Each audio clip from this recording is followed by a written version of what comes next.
Bismillah. Assalamualaikum warahmatullahi wabarakatuh. Alhamdulillah wassalatu wassalamu ala Rasulillah wa ala alihi wa sahbihi wa barik wa sallim wa man tabi'ahum bi ihsan ila yaumiddin wa ba'd. Fa inna khairal hadis kitabullah wa khairal huda hadi Muhammadin sallallahu alaihi wasallam. Syarrul umur muhdatsatuha fa inna kulla muhdatsatin bid'ah wa kulla bid'atin dhalalah wa kulla dhalalatin finnar. Ikhwati fiddin, azzani azakumullah. Alhamdulillah, kita kembali di pertemuan Allah Subhanahu wa taala. Nampaknya hari ini di sini agak borongan kajiannya. Baru lepas zuhur, sekarang lanjut lagi. Semoga Allah tetap memberikan semangat kita untuk belajar. Ya, semoga kita dipertemukan Allah tidak hanya di dunia tetapi juga di surganya. Tadi baru bahas apa? Iya, kita bab puasa. Saat ini kita akan bahas tidak kaitan dengan puasa, tetapi berkaitan seluruh amalan kita. Dikarenakan Rasulullah sallallahu alaihi wasallam bersabda, "Kam min shaimin laisa lahu min siyamihi ilal ju' wal atas." Berapa banyaknya orang yang berpuasa tidak ada yang dapat dari puasanya kecuali lapar dan dahaga. Kam min qaimin laisa lahu min qiyamihi ila sahar. Berapa banyaknya orang bangun malam, tidak ada yang ia dapat dari bangun malamnya kecuali hanya ngerasa ngantuk. Hadis yang mulia ini mengajarkan kepada kita agar memeriksa amalan kita. Dikaitkan dengan Ramadan, karena tadi kita baru bahas Ramadan. Hendaklah kita memeriksakan amalan kita, seluruh amalan kita. Para ulama kita, dia tidak disibukkan saja hanya menjaga amalan dari yang menghapus, seperti kesirikan, ya, dan sebagainya. Tapi mereka berusaha menghindari amalannya dari perkara yang merusak. Rusak belum tentu hapus, tetapi hapus sudah jelas rusak. Bab kita adalah bagaimana menghindari perusak-perusak amal, baik itu di Ramadan atau tidak Ramadan. Kita tidak tahu. Dalam satu riwayat disebutkan oleh Nabi sallallahu alaihi wasallam, la alamanna fi ummati aqwamun yaumal qiyamah hatta Allah la alamanna fi ummati hatta Allah yaumal qiyamah bi hasanati timsalul jibal tihama fidan. Aku mengetahui di tengah umatku ini orang yang datang kepada Allah dengan kebaikan seperti gunung Tihamah. Banyak amalannya, banyak. Tiba-tiba amalan yang banyak itu, apa kata Rasulullah? Faja'alahu haba'an mansura.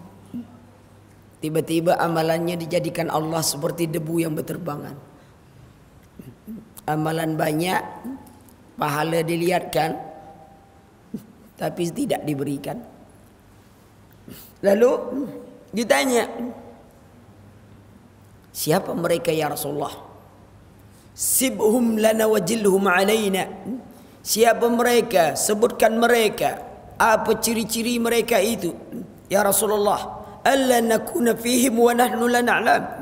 Agar kami tidak jatuh pada kelompok ini sementara kami tidak pernah menyadari itu. Rasulullah sallallahu alaihi wasallam katakan, mereka seperti kalian. Ya'khuzuna minal lail kama ta'khuzun. Mereka salat malam, mereka apapun amalannya.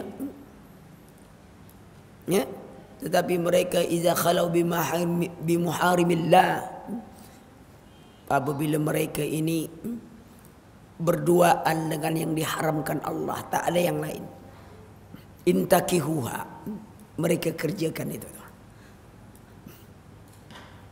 Ada orang takwa, tak ada orang tak takwa. Masuk Ramadan, semuanya berubah ingin jadi orang bertakwa. Yang tidak pakai busana muslimah, mulai Ramadan mulai pakai busana muslimah. Tapi lepasnya pun berangsur-angsur. Makin ke ujung Ramadan,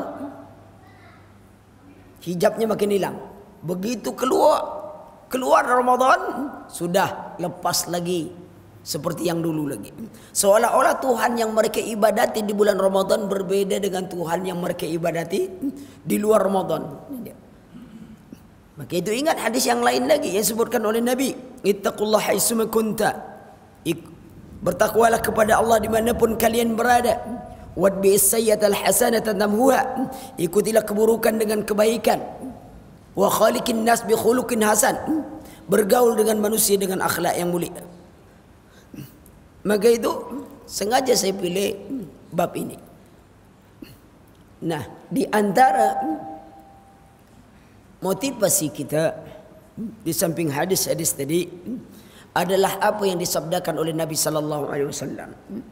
Inna akhwafa ma akhafu alaikumus syirkul asghar. Yang paling aku takutkan menimpa kalian syirik kecil. Lalu sahabat bertanya, qal wa ma syirkul asghar ya Rasulullah? Rasul sallallahu alaihi wasallam menjawab, ar-riya. Ar-riya. Sekarang kalau ditanya, apakah syirik kecil? Kira-kira apa jawaban kita? Apa yang dimaksud dengan syirik kecil? Kalau kita katakan riya, lalu yang lain? Contoh, man ta'allaqa tamimatan faqad asyraka.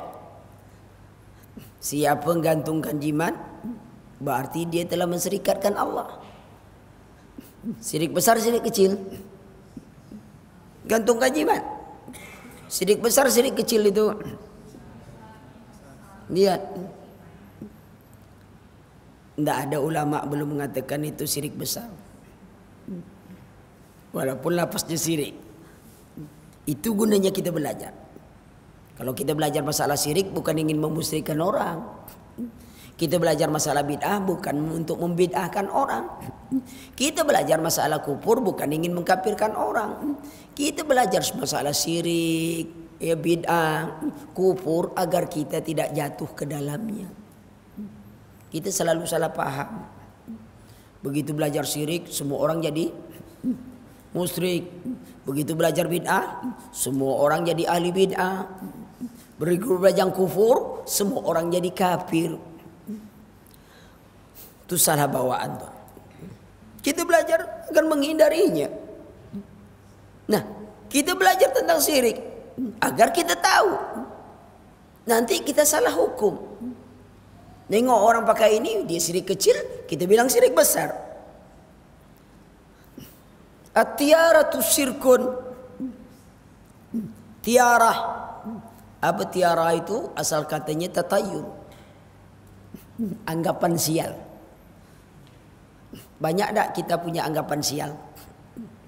Kalau mata kiri bergerak-gerak, ini isyarat yang tidak baik. Kalau mata kanan bergerak-gerak, ini akan melihat orang lama. Kalau ada kupu-kupu masuk ke rumah, ada tamu. Tamu pertama kupu-kupu. Kan sebenarnya benar juga ya. Ada tamu ke rumah. Ini ada kupu-kupu masuk. Wah, itu tanda ada tamu. Ya, tamu pertamanya kupu-kupu. Kita salah paham. Semuanya.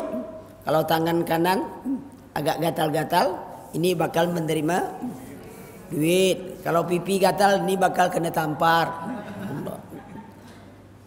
Semuanya anggapan sial. Bulan Safar tak boleh berjalan. Orang Arab dinamakan bulan Safar karena dia keluar. Kita bulan Safar tak boleh berjalan. Untuk dapat berjalan harus diruwet. Akhirnya ruwetan kita pun ruwet dibuatnya ya.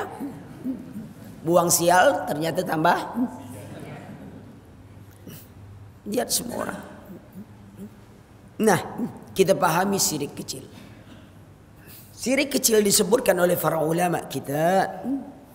Definisinya adalah ma ata fi nusus wa huwa syirkun wa lam yasil ila hadd syirkil akbar. Apa yang disebut oleh nas Al-Quran maupun hadis dengan lafaz syirik, ya, tetapi belum mencapai tingkatan syirik besar. Tentu kita perlu tahu lagi nih, apa batasannya itu? Syirik besar, syirik kecil. Contoh tadi jimat. Jimat ini kalau sekedar wasilah keyakinan kita. Nih, umpamanya jimatnya apa? Cincin lah. Kan ada orang pakai jimat dengan cincin. Saya semenjak pakai baju kecubung ini agak manis sedikit dipandang orang. Yang apa? Yang pakai batu umpamanya, ya macam-macam kecubung kan banyak jenis ya. Ada kecubung karang, ada kecubung rambut, ya. Kalau kecubung karang untuk para nelayan. Jadi kalau tenggelam dia tinggal bergantung di batu karang. Kalau kecubung rambut yang botak-botak, yang rambut macam. Iktikadnya makai cincin tak masalah. Tidak ada larangan pakai cincin, jangan dilarang orang pakai cincin. Yang masalah iktikad di balik cincin. Kalau dia sekedar ini hanya perantara aja, semuanya dari Allah, baru sebatas syirik kecil. Lama kelamaan sudah dalam hati itu masuknya tuh. Kalau tak pakai cincin, celaka kita, kurang kita tuh. Lah betul-betul bergantung pada cincin tuh. Cemas, takut. Maka itu definisi lain lagi syirik kecil apa? Kullu wasilatin yasilu ila haddis syirkil akbar. Setiap wasilah yang mengantarkan kita kepada syirik besar. Itu dia. Maka iman awalnya kan cuma makai aja. Endaklah Allah Maha Kuasa ini. Semuanya ini biasa aja, cincin ini jimat biasa aja. Tapi lama kelamaan gantung, jadi wasilah. Itu definisinya, ya. Apa nanti puasa ya?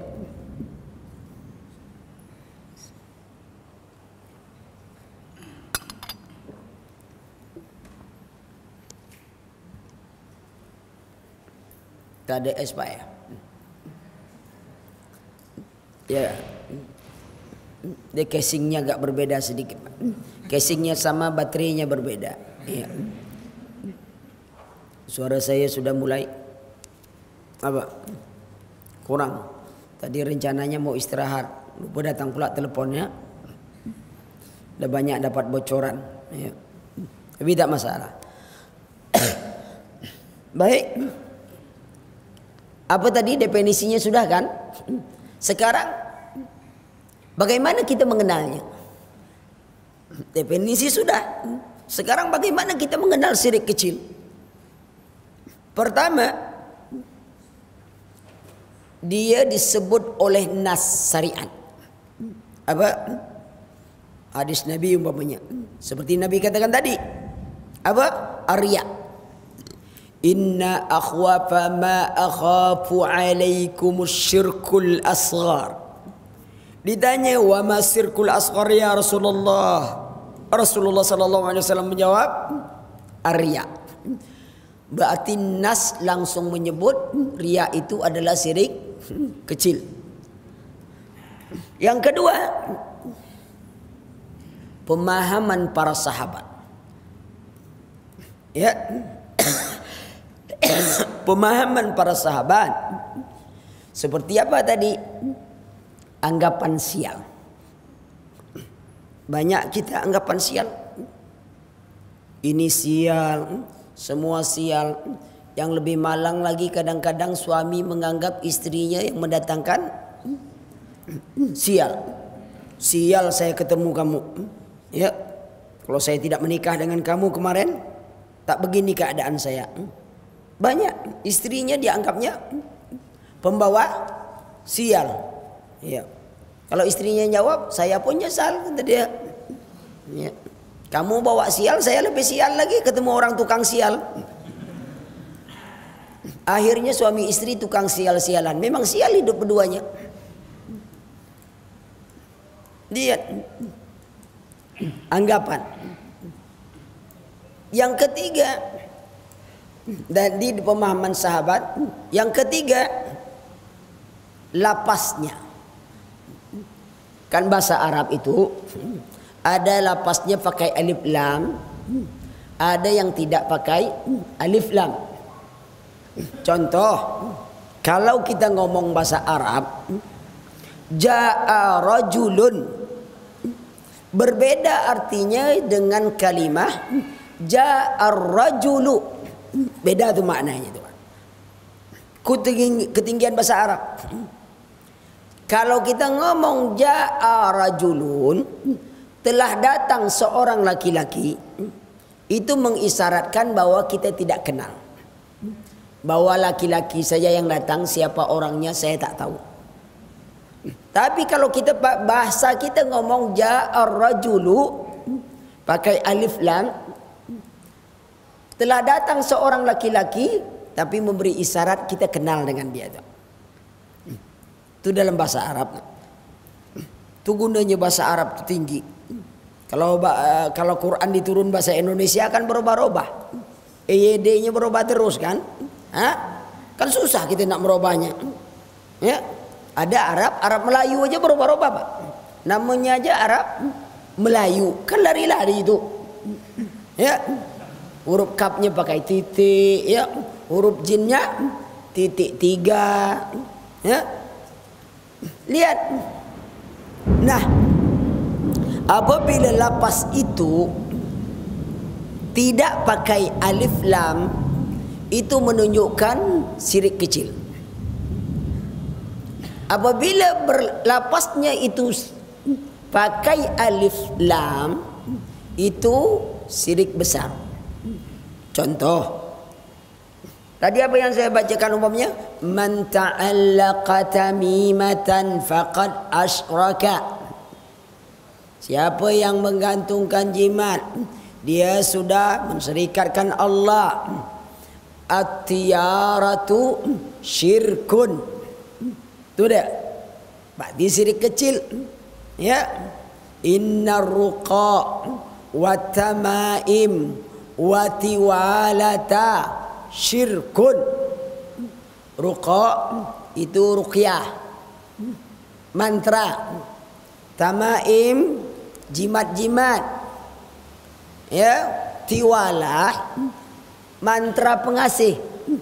Kan ada nih, ada mantra umum, ada mantra yang ini kebal, ada mantra-mantra macam-macam lah, ya, dibuat orang.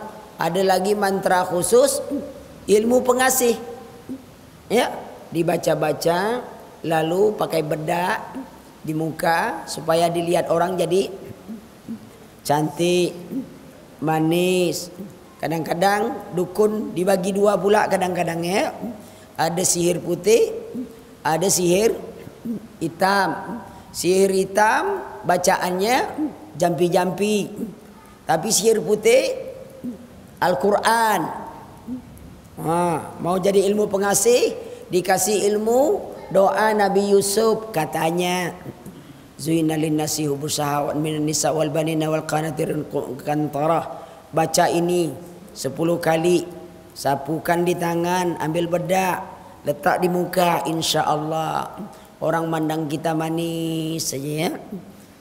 Karena dia nengok kita macam boneka, kena pakai bedak, ya. Itu dia, ya. Kalau mantra hitamnya lain lagi. Nurullah, Nur Muhammad, Nur Baginda Rasulullah. Berkat aku pakai kata sumbang, anak di dalam tertunduk kasih bercinta sayang. Wah, jadi itu separuhnya, Pak. Tak semuanya saya baca. Nanti lain catatannya kan. Ya. Oh, dibaca semuanya bahaya catatannya hari ini. Ya, jangan, bahaya. Tuntut ilmu itu harus makan garam 1 goni baru bisa. Lihat ini. Sudah berapa? 3. Itu tandanya. Sekarang mari kita bahas apa contoh-contohnya.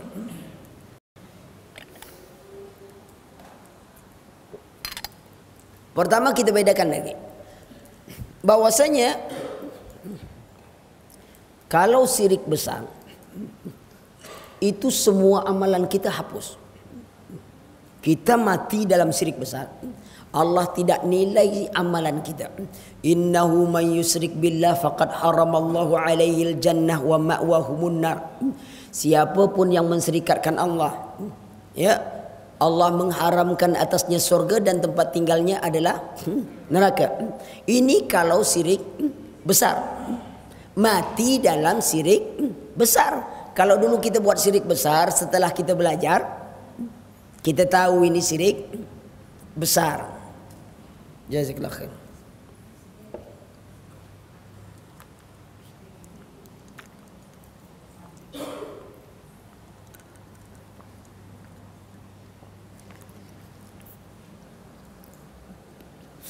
Jadi kan agak beda dikit. Dia agak beda suara tu sedikit. Dia kalau sudah kena es agak keluar dia. Jadi jangan samakan setiap orang. Ya, baik. Nah, kalau syirik kecil, ini mic-nya tambah besar atau suara saya tambah besar? Ya, kalau syirik kecil itu dia hanya menghapus amalan yang dimasukinya. Amalan yang lain tidak rusak. Syirik besar, seluruh amalan kita dihapus Allah dan kita kekal dalam neraka. Tapi kita hari ini bahas syirik kecil. Nah, contoh pertama, riya. Biasanya riya ini pasangannya sum'ah. Riya, sum'ah, itu pasangannya dua. Kalau riya itu beramal yang ingin diperlihatkan atau ditunjuk-tunjukkan pada orang. Ya, kalau sum'ah itu beramal diperdengarkan pada orang. Ada orang Ramadan nih tadarus, bunyi mic jam 2 malam sekuat-kuatnya, ngaji dengan lagu semacam-macam lagu, ya, hafal pokoknya lagu tuh, ya, tapi panjang pendeknya tah di mana-mana, ya, yang panjang dipendekkan, yang pendek dipanjangkan. Manusia yang suka gitu tuh, ya, perempuan kan disuruh panjangkan pakaian, dipendekkannya pakaian. Laki-laki disuruh pendekkan pakaian, dipanjangkannya pakaian. Wah, dia ini baca Quran, yang panjang pendek, pendek jadi panjang. Sum'ah atau riya? Ngajinya kuat, sum'ah atau riya? Hah? Sum'ah atau riya tuh?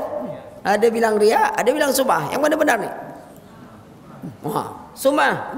Yang riya cuma 1 orang. Ya, sebenarnya itu termasuk riya.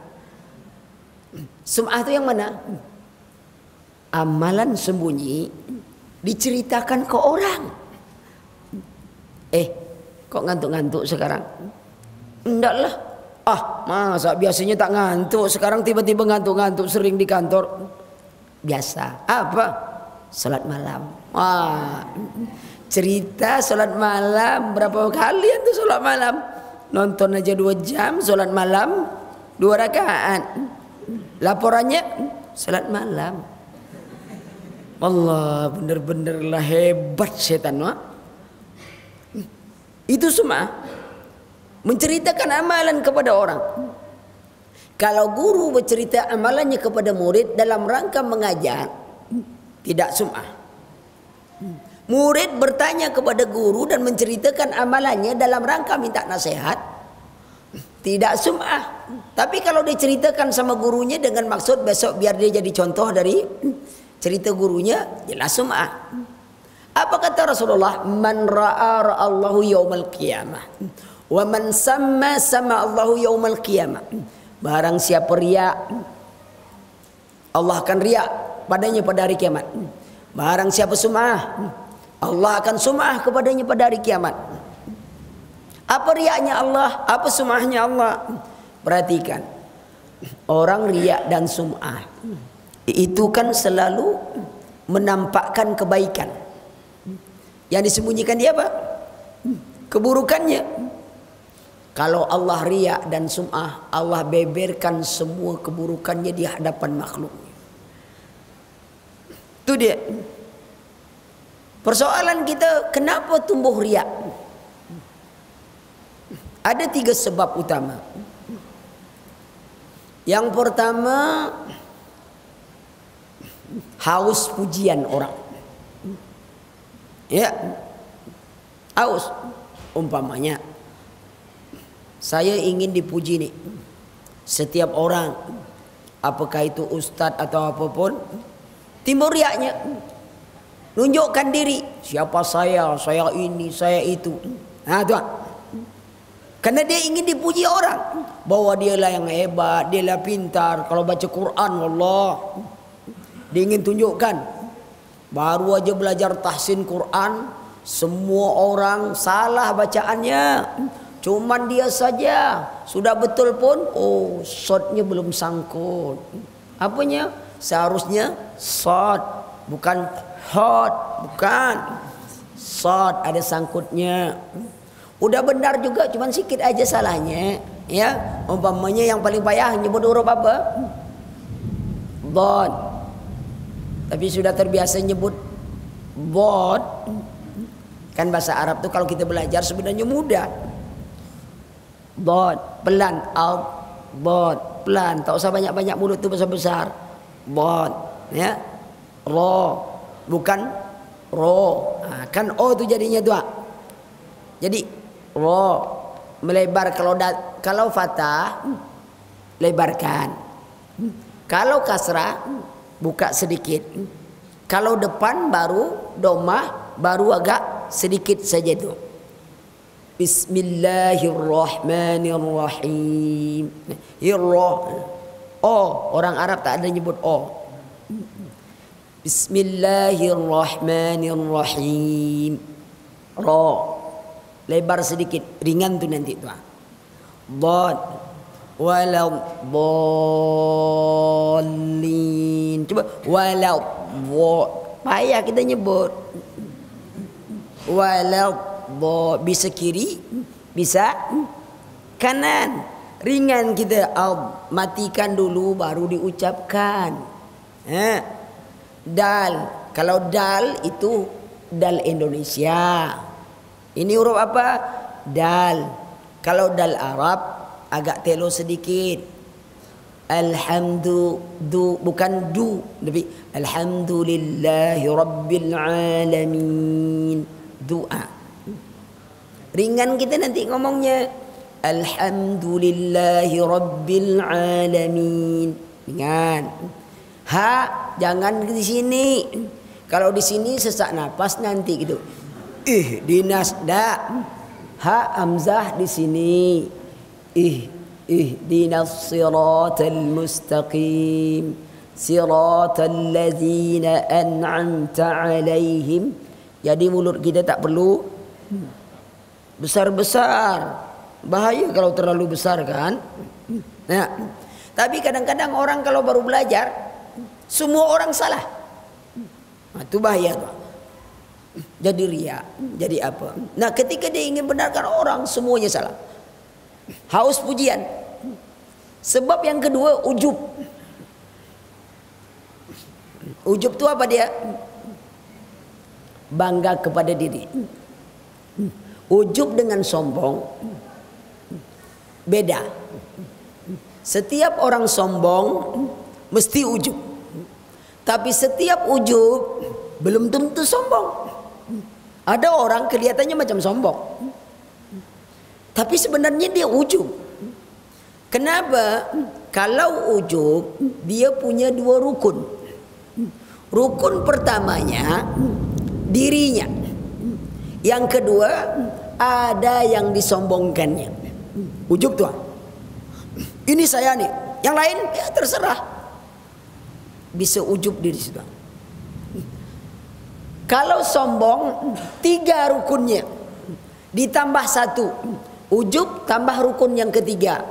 Rukun ujub tadi Pak, dirinya yang dibanggakannya. Kalau ujub tidak ada sasaran kebanggaan.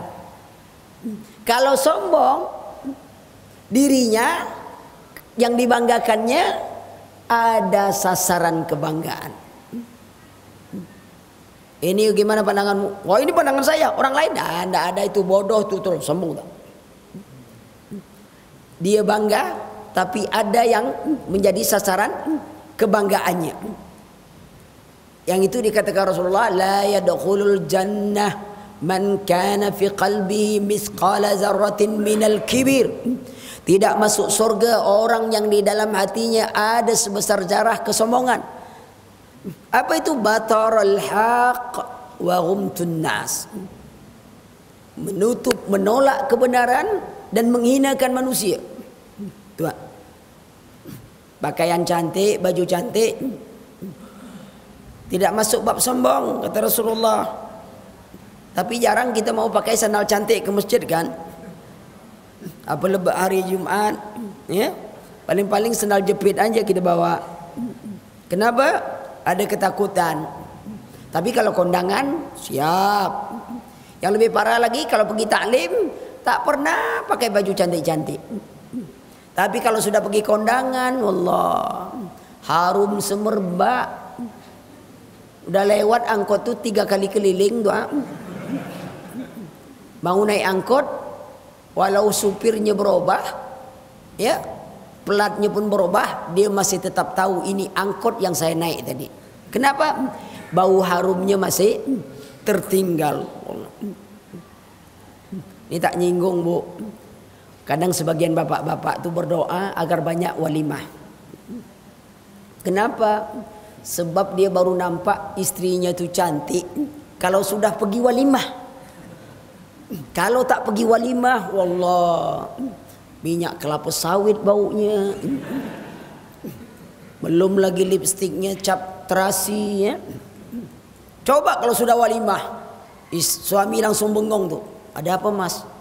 Ternyata istriku cantik, subhanallah. Moga-moga walimah setiap harinya. Kalau tak dapat yang walimah terpaksa juga saya walimah juga. Itu dia sombong. Nah, bagaimana mengatasinya? Sebab ini setan pandai ini. Kadang amalan kita tuh tak riak tuh. Tapi dibayangkannya jadi riak. Justru ketika kita anggap tak riak, itu riak. Contoh. Ini kan masjid sedang cari dana. Masjid di kampung kita, orang kampung kenal nama kita.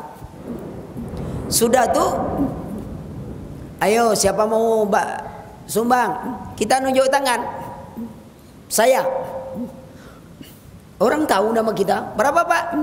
10 juta. Ini orang sudah tahu nama saya tadi. Tiba-tiba panitia nanya, siapa nama Bapak?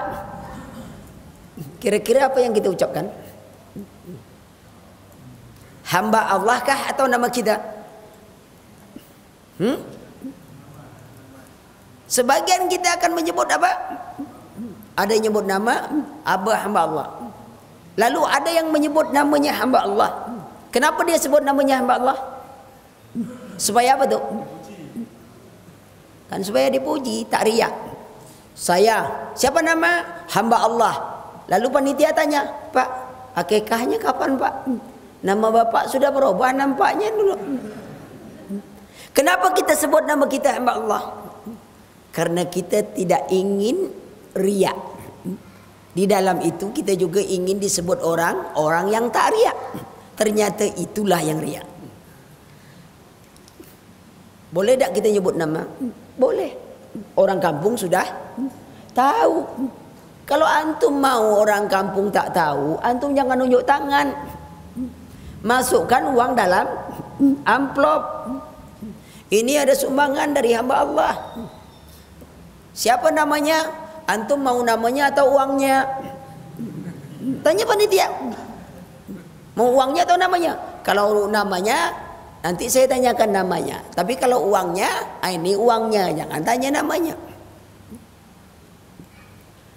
Tapi kan setan pandai. Di tempat lain, dia goda lain lagi. Amalan tuh kalau dikerjakan tak riak. Tadi kan kita buat sebenarnya riak, tapi kita nganggap itu tidak riak. Padahal boleh aja kita nyebut nama kita. Kalau ada orang mengikut, alhamdulillah kita dapat pahalanya, menjaganya. Tapi kadang-kadang amalan itu ya tak riak, tapi dibuat dia, kita tak beramal, justru tak beramalnya riak. Contoh, kita ni kan sudah tahu nih keutamaan solat sunnah, ya, baik rawatib, baik apapun. Lalu pas ketemu di masjid, acara, ada bos kita, bawahan kita ada juga. Kita nengok, bawahan kita rajin solat sunnah. Kita nengok-nengok, wah, rezekinya sikit, kedudukannya rendah, rajin solat sunnah. Belum tergerak, nengok lagi sebelah, wish, bos rupanya solat sunnah juga nih. Akhirnya apa yang ada? Ada perasaan kita ingin solat. Baru aja kita mau solat, angkat takbir, Allah. Setan lah bayangkan, ya ria ente, tak pernah solat sunnah, tiba-tiba solat sunnah, mau lihat pimpinan apa? Mau lihatkan ke bawahan apa? Tak jadi, tak jadi solat.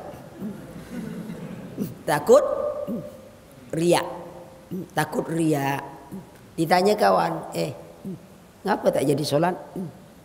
Takut ria. Kenapa? Takut ria. Itulah yang riak. Padahal kita beramal, wajar kan? Kita sudah tahu, belum termotivasi. Itulah dalam dakwah ada yang namanya uswatun hasanah, contoh dan tauladan. Kita sudah tahu ini, tapi kita belum bisa melaksanakan. Tapi setelah kita lihat orang termotivasi, subhanallah, kita pun mulai termotivasi, dan itu wajar, bukan riak. Kemudian siapa pula yang tahu bahwa kita ini tak pernah solat sunnah? Kan kita tak pernah melapor. Tapi setan pandai. Ini namanya setan. Kalau tak jadi setan ini tak pandai dia. Atau pura-pura pandai aja, tapi kita lah tertipu. Untuk itu, bagaimana menghilangkan sum'ah dan riak? Pertama, perbanyak menyembunyikan amalan. Ya, jangan terlalu suka menampakkan amalan. Maksudnya amalan sunnah. Infak kita, sedekah kita, solat malam kita. Kadang-kadang aneh orang, dia suka nanya amalan orang. Kamu saya lihat tak pernah solat sunnah. Ada sebagian lagi, umpamanya nih, saya datang nih, Ustadz datang, Ustadz safar, masuk, semua orang solat rawatib, Ustadz tuh duduk aja.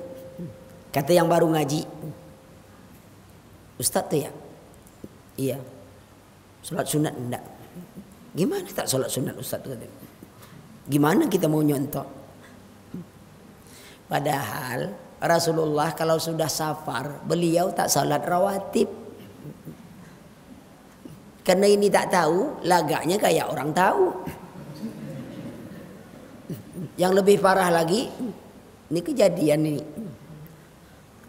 Kita pas safar di kapal. Solat, habis solat zuhur, kita jamak. Pas sedang sholat, di belakang berbisik-bisik. Yang tadi orang sholat zuhur sama kita, kita ajak jamak dia tak mau. Tengok tuh kata dia. Solat apa tuh kata dia? Kok dua kata dia? Ngurang-ngurangi solat aja. Ini kata yang tadi solat tapi dia tak mau jamak. Yang kata yang tak solat, ternyata yang tak solat ni tahu. Itu namanya jamak. Itu jamak kasar. Sementara dia tak solat. Itu sampai habis salam gitu bilang. Tengok kehidupan. Yang tahu tak solat-solat. Yang tak tahu dia solat. Mana yang baik di antara kedua ni?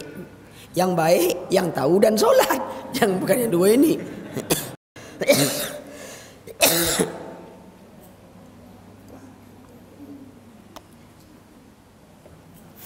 Ya, itu perhatikan. Jadi dengan ini coba sembunyikan amanah. Yang kedua, tawadhu. Tawadhu ini juga benteng dari apa? Sombong dan angkuh.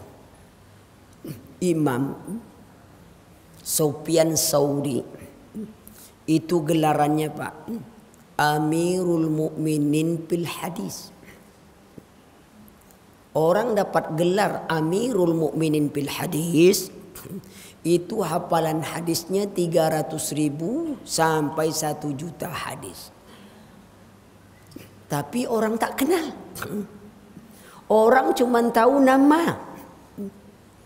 Siapa dia banyak yang tak kenal. Suatu ketika Imam Sufyan Tsauri kehabisan bekal. Beliau mau ke Mekah. Nampak kafilah, minta izin kepada pimpinan. Boleh tak saya ikut kafilah ini ke Mekah? Kata pimpinan ini, boleh. Tapi dengan syarat, kamu harus jadi tukang masak. Ini imam besar, ulama besar, disuruh masak.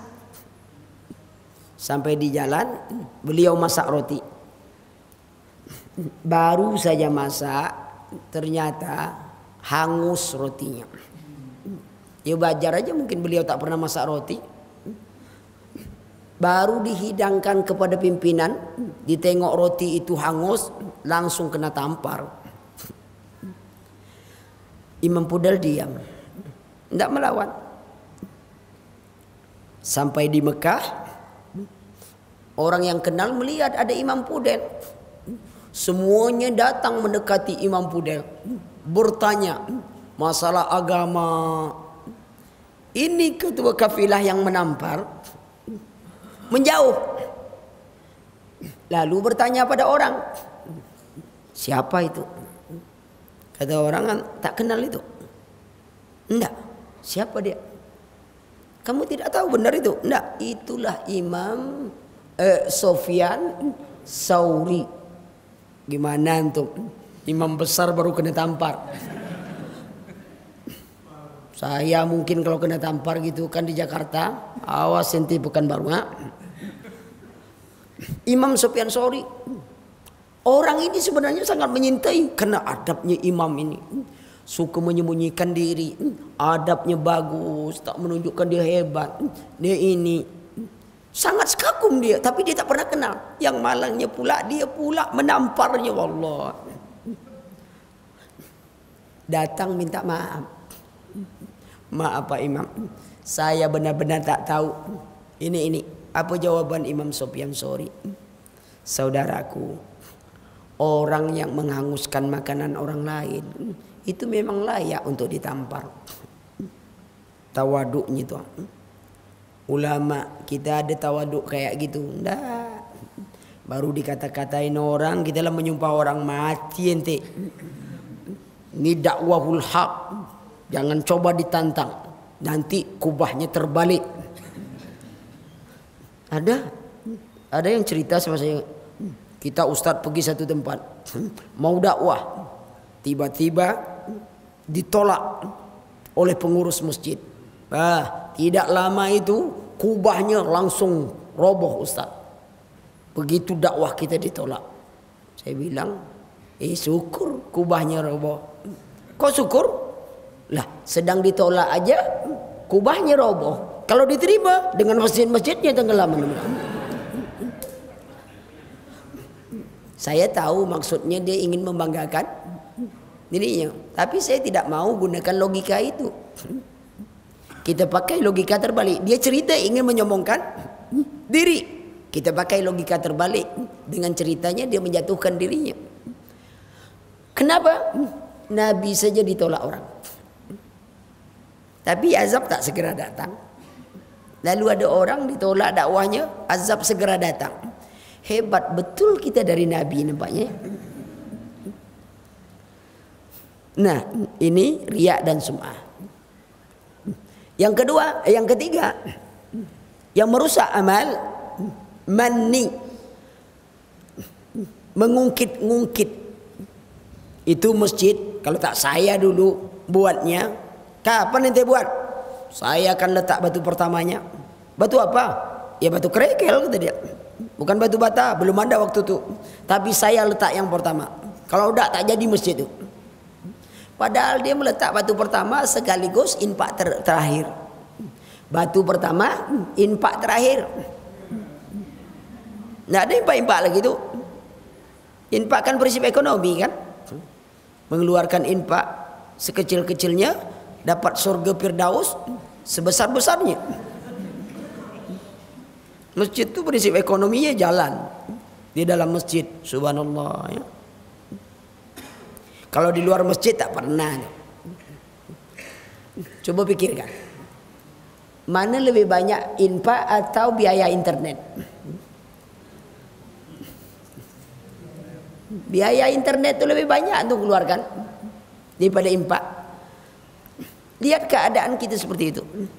Nah, kemudian mani menyakitkan hati, mengungkit-ngungkit. Maka itu kalau ada di lampu merah, orang, anak-anak yang pakaian apapun, kalau kita mau berinfak, infak.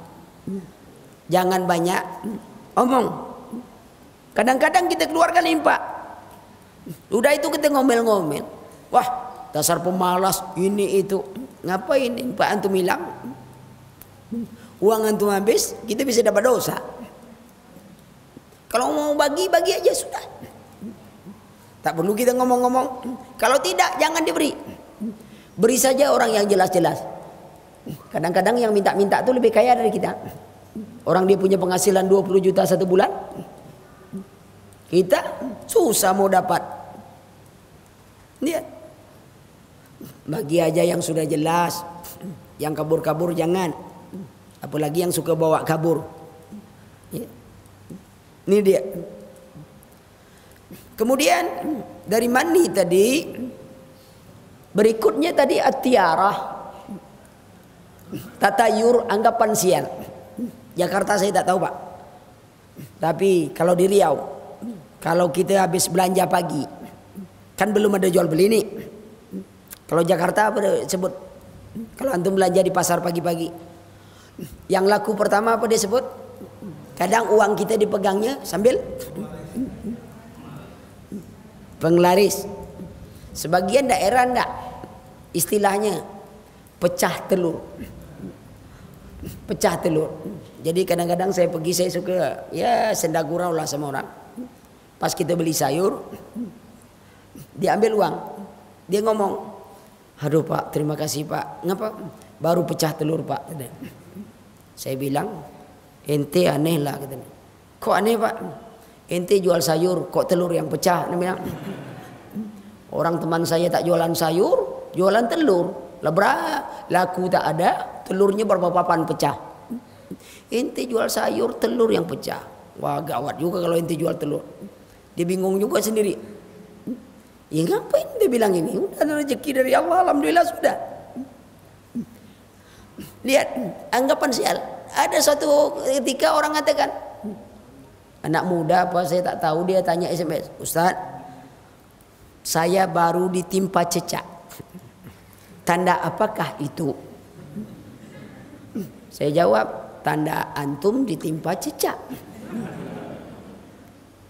Dia balas, Bukan itu maksud saya Ustadz. Oh, maksud antum tanda-tanda kesialan atau apa? Antum teliti aja. Kalau cicak itu cicak betina, dia jatuh cinta sama antum. Tapi kalau itu cicak jantan, dia marah. Antum menggoda cicak betina tadi. Sudah itu dia tak mau jawab lagi. Kenapa gara-gara cicak saja dia jadi bingung? Duduk. Ada orang cari jodoh. Ketik rek spasi. Lah 10 tahun tak dapat jodoh. Sebab apa? Sudah dapat diramal. Pasanganmu siapa? Saya Jamal. Yang pasangan Jamilah. Tanggal lahirnya apa? Bagaimana? Kamu bintangnya apa? Saya Taurus, Pak. Oh, Taurus. Tahu-tahu minta diurus. Yang ini calon Leo, Pak. Oh, calon istrimu bintangnya Leo. Iya. Kelihatannya tak jodoh. Kenapa? Kalau Anda memaksakan diri menikah dengannya, nanti Anda masuk ikatan suami takut istri, kata dukun. Kok bisa gitu, Pak? Anda kan bintangnya kambing. Taurus kan lambangnya kambing. Sedangkan Leo lambangnya singa. Kambing ketemu singa. Bahaya antum kata dia nikah. Tak jadi lagi. Kalau Libra, Pak, boleh tak, Pak? Timbangan. Oh, jangan. Antum bulan haji dijual orang nanti. Tak dapat jodoh. Itu gara-gara anggapan sial tuh. Pernah saya bimbing umroh. Saya sudah kasih tahu ini. Ada seorang akhwat, ya orang umum. Dia naik ke Jabal Rahmah. Saya bilang, tadi itu ngapa ke atas? Kan tak ada sunahnya, dia bilang. Kan sudah dikasih tahu. Enggak, Pak Ustadz. Ngapa?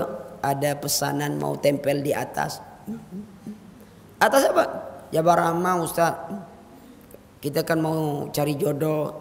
Jadi kata Pak Dukun, tulis nama pasanganmu dan namamu ditempel di tugu pertemuan Adam dan Hawa, supaya Allah mempertemukan jodohmu. Tempel. Tahu tak sejarah pertemuan Adam Hawa? Apa, Pak Ustaz? Enggak, sejarahnya aja. Berapa lama dia baru bertemu? Enggak tahu. Ada yang mengatakan 400 tahun, ada yang mengatakan 200 tahun. Bingung dia. Tenang, Anda bilang. Tunggu aja jodohmu 400 atau 200 tahun. Wah, kok bisa gitu? Tak tahu, Anda bilang. Cabutlah. Oh, sudah tempel, tak boleh dicabut. Itu akibat beramal tanpa ilmu. Maksud hati mau dapat jodoh, akhirnya 200 tahun baru nunggu jodoh. Rasain besok. Tengok. Anggapan siang. Rumah. Antum kalau masuk hotel 1, 2, 3, 5. Tak ada 4. Itu Cina punya. Atau orang berkeyakinan seperti Cina. Kenapa? Angka 4 itu namanya si. Si itu angka mati. Siapa yang mati? Itu dia. 4. Maka itu angka 13 juga dianggap angka sial. Karena 1 tambah 3, 4. Si juga. Kalau tambah. Kalau kurang bisa juga. 9 kurang 5, 4 juga. Akhirnya semua angka jadi sial. Ini siapa yang sial sebenarnya nih? Itu angka sial. Tanya tuh pegawai negeri, guru atau apa, paling senang dengan angka 13. Cepat nangkapnya. Ada gaji 13. Umat Islam angka 13 menyebabkan masuk surga. Syarat solat 13. Tengok, surga dia. Pegawai negeri senang angka 13. Itu dia, gaji ke-13. Siapa yang tak mau gaji ke-13? Itu yang ditunggu-tunggu setiap tahun ada gaji ke. Kita aja anggapan sialnya.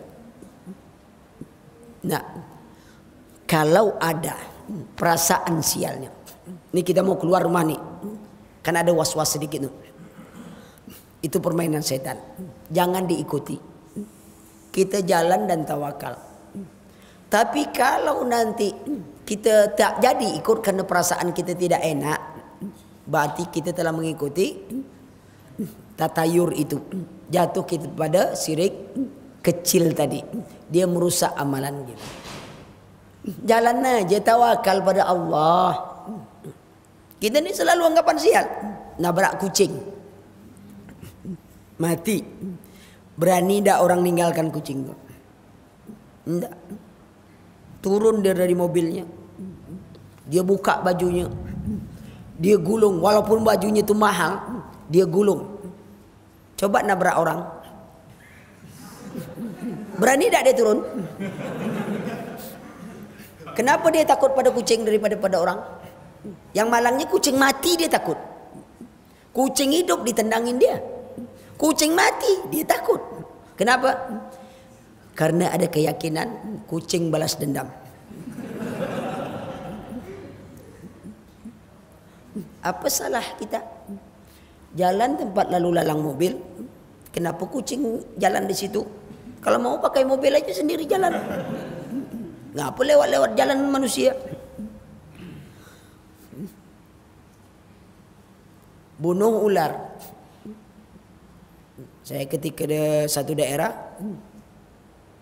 di daerah pedalaman sedikit, kita tinggal. Ketika istri hamil, ular masuk. Karena kita tinggal agak di hutan. Lalu saya ambil apa? Saya bunuh itu ular.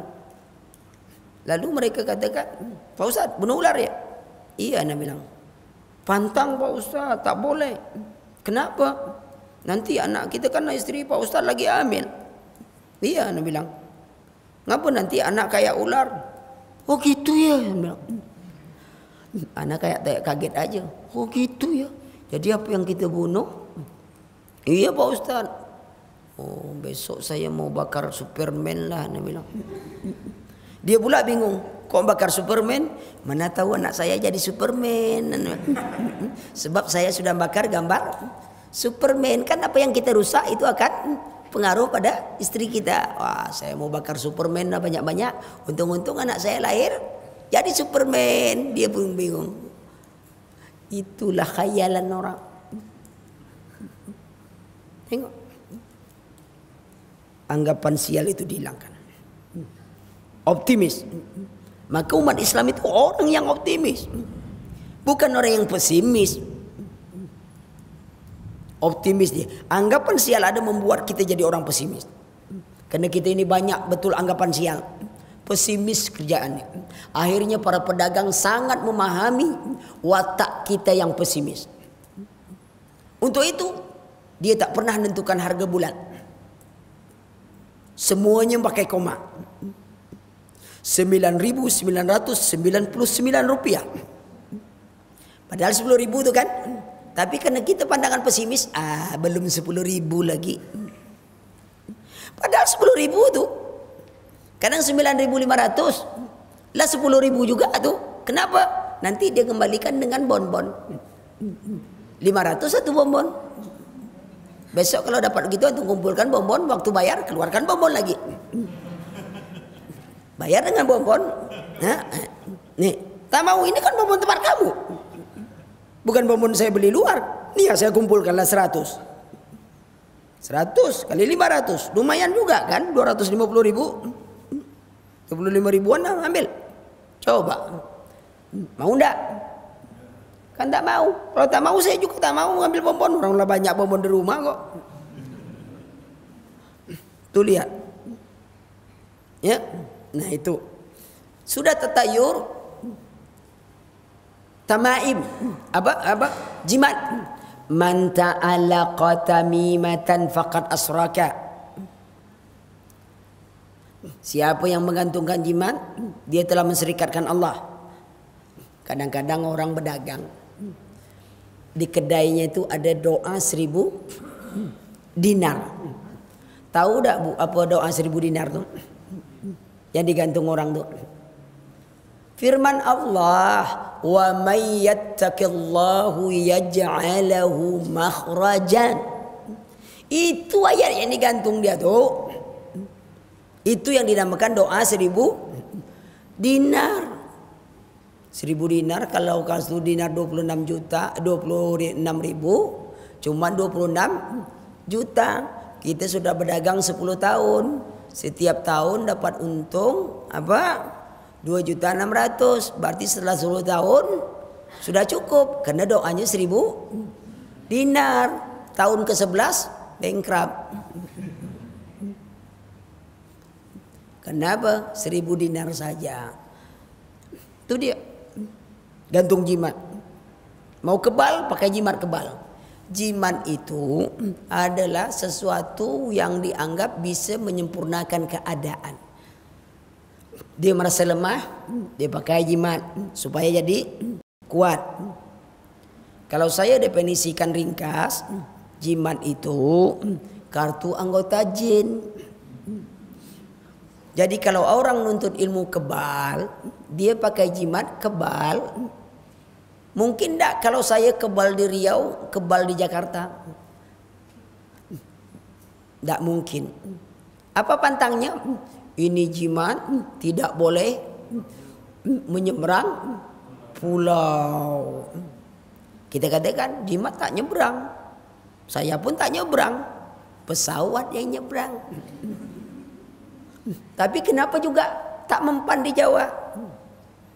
Ternyata jimat yang saya pakai ini sama dengan kartu anggota jin di Riau.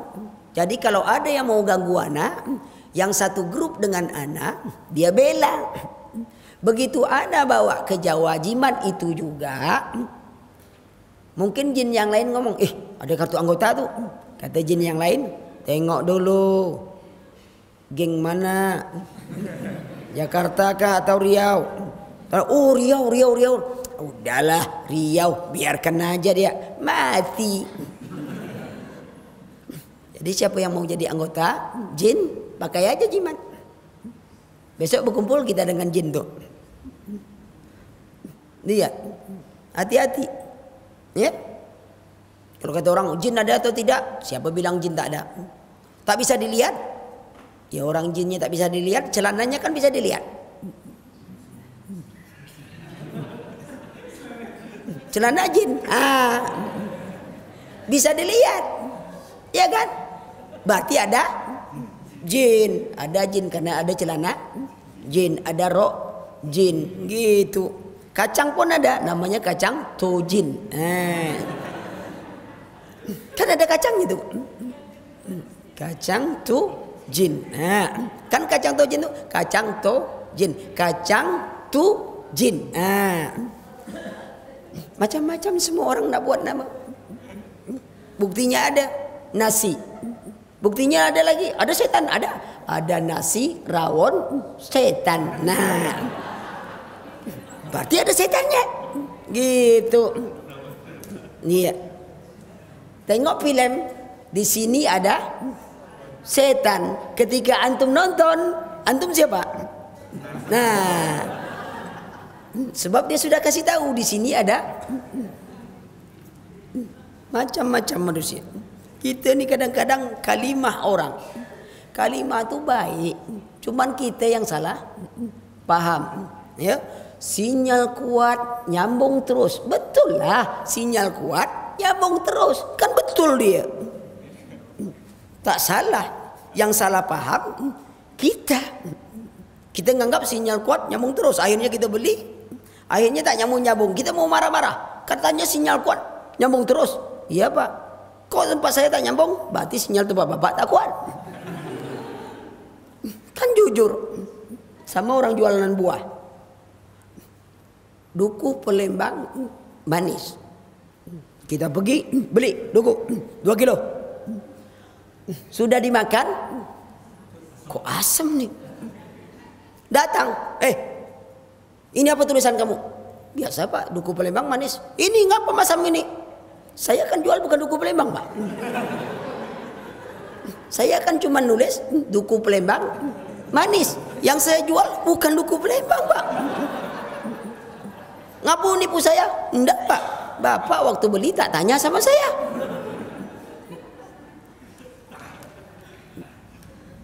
Banyak cara orangnya. Ya, perhatikan keadaan itu. Nah, kembali gantung jimat, gantung ini, sandi. Tak ada guna. Tinggal. Dalam sejarah banyak orang kita yang kebal. Tapi ada yang kebal dari malaikat maut. Lalu mau apa kita nuntut ilmu kebal? Orang kebal tuh kalau tak mati karena ajalnya belum sampai. Ditembak-tembak apapun dia tak mati. Itu kan ajalnya belum sampai. Kalau sudah sampainya ajal, jangankan ditembak, buang angin aja dia bisa mati tuh. Ngapain kita kagum-kagum kayak gitu? Itu kan ajalnya belum sampai. Kemudian ruqyah.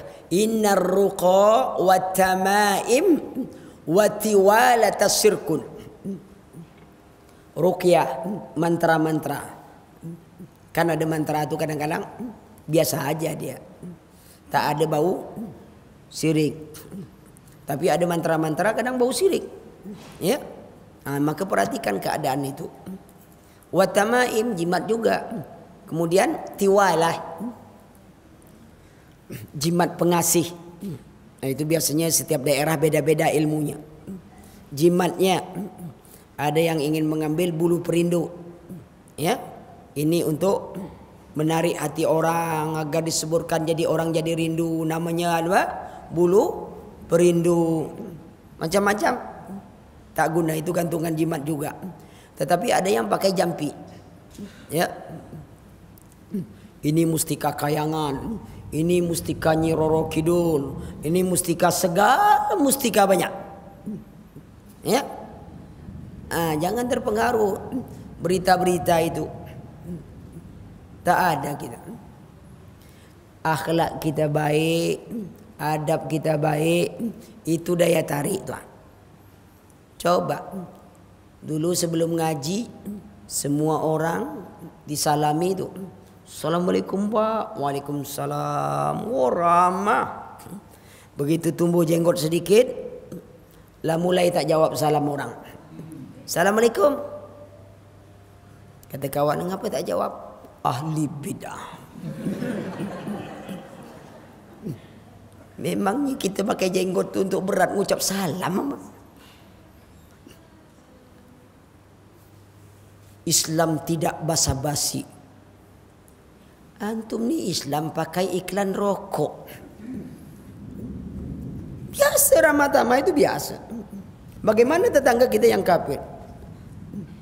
Boleh tak kita ngucap salam? Boleh. Yang tak boleh, assalamualaikum. Jumpa pagi tak mungkin kita bilang malam kan? Pagi Pak. Pagilah kita sebut, kan mari memang pagi. Tak mungkin pagi, malam Pak. Pagi Pak, siang Pak, malam Pak. Gitu aja. Boleh tak? Boleh aja. Itu kan Ramadhan kita tidak mengorbankan agama. Ketika assalamualaikum, kita ingin Ramadhan tapi mengorbankan agama, itu dilarang. Kalau pagi Pak, selamat pagi Pak, kan pagi aja selamat, malamnya tidak. Selamat pagi Bu, pagi aja. Kecuali dia protes, kamu baca doakan saya selamat pagi aja ya, sore tidak ya, malam tidak ya. Nah, iya lain lagi masalah yang timbul. Ya, perhatikan itu. Mantra dan ini tuh, ya, adab itu baik, itu membuat orang tertarik. Ya, nah kemudian tanjim, horoskop lah, ilmu perbintangan.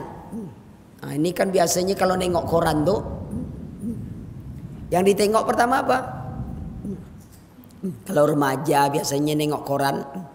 Asmara, angan-angan tai ayam, keuangan, Senin Kemis, Hari Senin dapat, hari Kamis habis. Tuh nengok ramalan bintang tuh.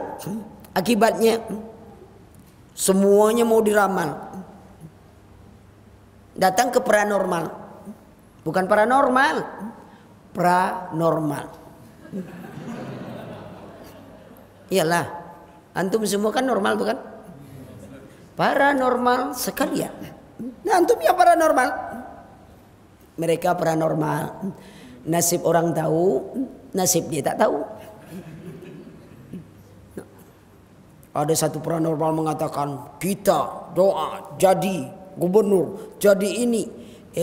Ngapain antum jadi paranormal? Kenapa antum tak jadi gubernur aja sekalian? Aman antum. Karena dia, karena ini enggak. Kita tak yakin. Dululah berapa banyak yang tukang ramal? Tanggal 9 bulan 9 tahun 1999 jam 9:09 akan terjadi hari kiamat. Lewat tahun 2013 diramal lagi akan kiamat, lewat juga. Tapi sekarang ada pula ustadz yang tukang ramal. Umur umat Islam berapa lagi? Berapa tahun lagi umur umat Islam katanya? 1.500 tahun. Sekarang sudah tahun berapa? 1438. Berapa sisa lagi? 62 tahun. Waduh, ini yang bujang-bujang belum punya istri ya. Malang nasib antum, kiamat akan jadi. Apa kata Nabi SAW? Jarak matahari terbit dari barat sampai peniupan sangkakala itu 120 tahun. Kok Ustadz inilah nyebut 62 tahun sisa? Matahari belum terbit dari barat. Belum terbit. Sebab nanti matahari akan terbit dari barat. Baru nunggu 120 tahun. Tengok. Hadisnya benar.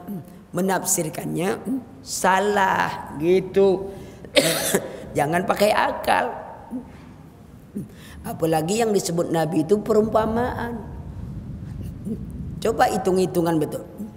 Perumpamaan umur umat Islam seperti orang yang membangun. Ya, umur dunia diperkirakan 7.000. Dari Nabi Adam sampai umatnya Nabi Musa mungkin berjalan sudah 4.000. Bersisalah waktu jadi 3.000. Nah, ibarat kerja, umat Nabi Musa dia bekerja sampai separuh hari.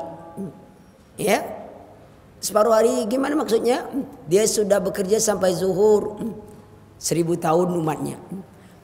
Umat Nasrani hidupnya 500 tahun. Berarti sudah 1.500. Tetapi karena mereka tidak mau melanjutkan pekerjaannya, dilanjutkan oleh umat Islam. Ya, akhirnya seluruh sisa diberikan kepada umat Islam. 1.000 tambah 500, 1.500. Berapa sisanya lagi? 1.500 tahun. Lalu ditetapkanlah bahwa umur umat Islam tinggal 1.500 tahun. Coba lihat hitungan hadis. Ini dapat pahala 1.000, ini dapat pahala 500. Umat Islam melanjutkan sisanya. Kemudian pahala yang 2 yang lewat dibagikan lagi ke umat Islam tambahan. Kalau gitu sisa umat Islam 1.500 ditambah lagi jumlah 1.500 baru bonus namanya. Kalau dia tidak pakai sisa, hanya sisa itu aja diambil, berarti tidak ada bonus. Berarti umurnya harusnya 3.000 tahun lagi. Berarti masih ada ini. Tapi ingat, ini masalah akhir zaman. Jangan kita nak nunggu. Malaikat Jibril aja bertanya kepada Rasulullah. Rasulullah bilang Allah wa rasuluhu Allahu a'lam. Kenapa kita berani nak nentukan umur umat Islam? Nah, itu dia. Kemudian itu tadi horoskop bintang-bintang. Ini banyak, ya, tidak masuk dalam hitungan kita. Tapi lihat di televisi dimanapun banyak yang bangga. Kemudian lagi contoh bersumpah dengan selain nama Allah. Man halafa bi ghairillah faqad asyraka. Siapa yang bersumpah dengan selain nama Allah, berarti dia telah menserikatkan Allah. Nah, ini dia tak boleh, ya. Bersumpah mesti dengan nama Allah. Tapi orang sekarang lebih takut pocong daripada Allah. Sumpah wallah, wallah, sumpah pocong, tak berani saya. Takut dia dengan pocong. Ya. Nah, ini di antara ini. Yang terakhir mendatangi dukun. Itu merusak amal. Orang yang datang dukun bertanya pada dukun, meyakini apa perkataan dukun, 40 hari solatnya tidak diterima. Ya. Nah, inilah dia beberapa bagian yang dapat saya sampaikan. Jadi kalau ada pertanyaan silakan kita tambah sedikit. Tapi kalau tak ada, alhamdulillah. Ya, alhamdulillah. Silakan. Subhanakallahumma bihamdika asyhadu an la ilaha illa anta astaghfiruka wa atubu ilaik. Wassalamualaikum warahmatullahi wabarakatuh.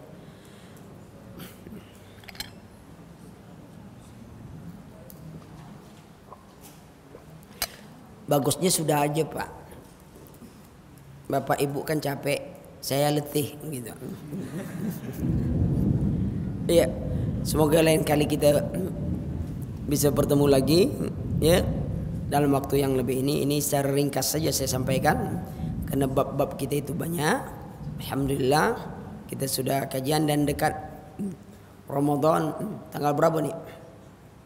Ramadan kita, puasa kita tanggal berapa? 1 Ramadan nih kan? Ya, ya. Puasa kita tanggal 1 Ramadan. Kadang-kadang kita ini suka bingung. Puasa kita kapan? 27 apa 26? Aduh, antum bingung kali. Puasa kita tanggal 1 Ramadan. Nanti kita lebaran tanggal 1 Syawal. Kan aman. Sebab yang hitungan bulan itu cuman bulan Arab. Safar, Muharram, Safar, Rabiul Awal. Ini yang dihitung dengan bulan. Adapun Januari, Februari, Maret itu kan terkait dengan matahari, tak berhubungan dengan bulan. Tapi kenapa mereka bilang bulan Januari? Seharusnya matahari Januari, matahari Februari, harusnya gitu. Kan bulan Januari, Februari kan berhubungan dengan Masehi dan itu kaitan dengan matahari. Sedangkan yang terkait dengan bulan cuman bulan Muharram. Jadi kita juga salah. Kita sebut ini apa nih? Ini matahari apa sekarang? Matahari April. Kok matahari? Ya karena itu. Kan penentuannya dengan perhitungan matahari, bukan bulan. Yang hitung bulan Muharram, Safar, ya. Ya, coba. Ini kadang-kadang kita ini terlalu yakin kepada yang lain, kepada agama kita kurang yakin. Oh, ada pertanyaan? Ada. Jangan banyak-banyak, Bu.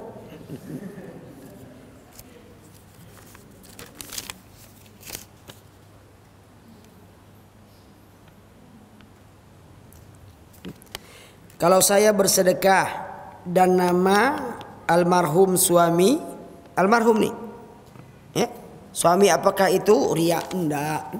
Antum sedekah atas nama suami saya, ya boleh. Atas nama orang tua saya. Tapi atas nama saja, tak perlu lagi diutus malaikat ngirim ngantar pahala. Umpamanya, ini Pak saya sedekah 10 juta, pahalanya tolong dikirimkan kepada bapak saya. Banyak betul kerja malaikat ya. Malaikat itu hanya tunduk pada perintah Allah. Tak perlu kita perintah. Tapi boleh tak kita saya bersedekah atas nama orang tua saya. Terima atau terima itu urusan Allah. Ya.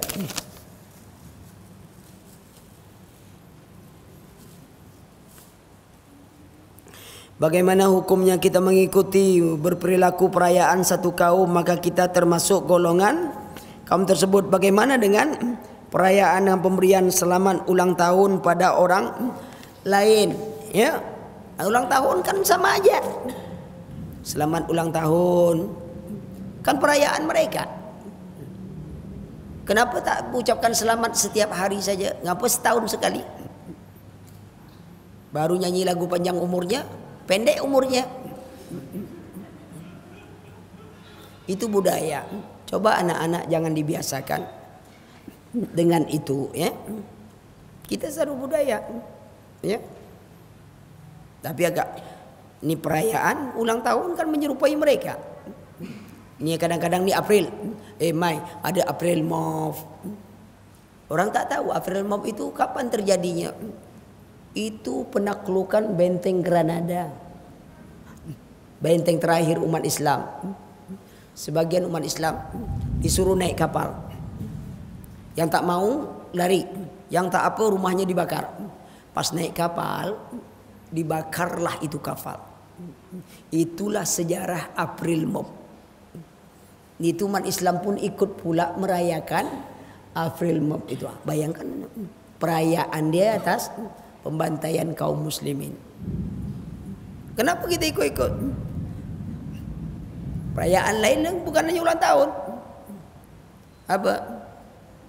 Valentine Day, hari kasih sayang. Sang istri setiap hari kena tampar. Setahun sekali dikasih coklat. Lambang love, cinta, hati yang terbelah. Begitu dapat coklat, hilang semua kesalahan masa lalu. Besok kena tampar lagi, ditampar coklat lagi. Umat Islam tu kasih sayangnya sepanjang waktu, tak setahun sekali, setiap hari. Tengok antum kalau jumpa orang Arab, kalau ketemu, alhamdulillah, barakallahu fiikum wa iyyaka wa barakallah, semuanya doa, doa semuanya, ya, syabaqallah, barakallah, Allahu yubarik, semua doa. Itu umat Islam kalau bertemu. Kita aja tak suka budaya seperti itu. Alhamdulillah, akhi, apa kabarmu? Baik, semoga engkau sehat, keluargamu juga sehat, apanya sehat, semoga engkau juga saling mendoakan ketika bertemu. Itu umat Islam. Ini kadang-kadang baru ketemu lain tanya, ya. Nah, ya setiap hari. Ya. Karena kita tidak boleh menyerupai. Ingat, menyerupai itu apa yang menjadi ciri khas. Kalau mereka punya HP, kita punya HP, menyerupai atau tidak? Karena itu bukan ciri khas mereka. Mereka punya mobil, kita juga punya mobil. Sama juga. Enggak, itu bukan ciri khas mereka. Yang ciri khas mereka, apalagi itu berkaitan dengan agama mereka, tak boleh. Ini kadang-kadang saking apanya, kamu makan Kentucky ya? Iya. Kenapa? Berarti engkau telah menyumbang satu peluru kepada Yahudi. Kita katakan, peluru berapa harganya? Kok saya nyumbang banyak? Orang ini harganya cuman Kentucky-nya ya paling 10.000. Lagi pula Kentucky ini 3.000-an. Orang yang jual tetangga saya rumah sebelah kok tak ada hubungan dengan Amerika. Nyumbang siapa pula lagi? Memangnya murah harga peluru? Orang peluru karet aja mahal. Tapi saking antinya, menyumbang-nyumbang. Coba kita tengok HP-nya. Tentu kita bilang, ente menyumbang lebih dahsyat lagi. Apa lagi? Ini HP. Ada program Amerika. Game orang Amerika buat. Apa semuanya? Berarti antum menyumbang lebih banyak daripada saya. Nah, dibanting apa itu? Habis. Tengok pula mobilnya. Ini mobil Amerika nih. Ini mobil Amerika nih. Nah, karena kita tak nimbang. Karena orang Islam tuh, kebencian kepada satu kaum jangan membuat kita tidak bisa berlaku adil. Keadilan Islam itulah membuat orang tunduk kepada Islam. Ali bin Abi Thalib nengok Yahudi pakai baju dia. Ali bilang, ini bajuku. Namanya Yahudi tak mau nyerah. Kalau ini bajumu, mana? Siapa saksimu? Ayo kita pengadilan. Pergi pengadilan. Sampai pengadilan, Hakim tanya, ini khalifah nih, khalifah muslimin sedang berebut pakaian baju besi dengan Yahudi yang kafir. Tapi sang hakim, ya khalifah, siapa saksimu? Ali bin Abi Thalib radhiyallahu anhu katakan, keluargaku, anakku. Apa kata hakim? Tidak bisa, anakmu tidak boleh, keluarga tidak boleh jadi saksi, karena dia akan memberatkan terdakwa.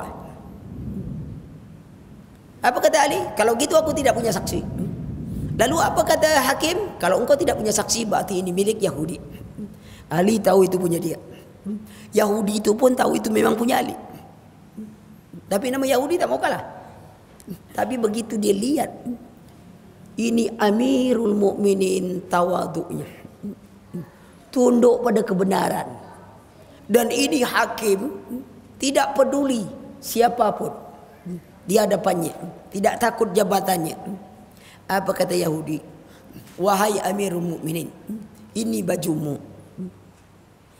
maka aku akan kembalikan baju ini kepadamu, dan aku menyatakan Islam.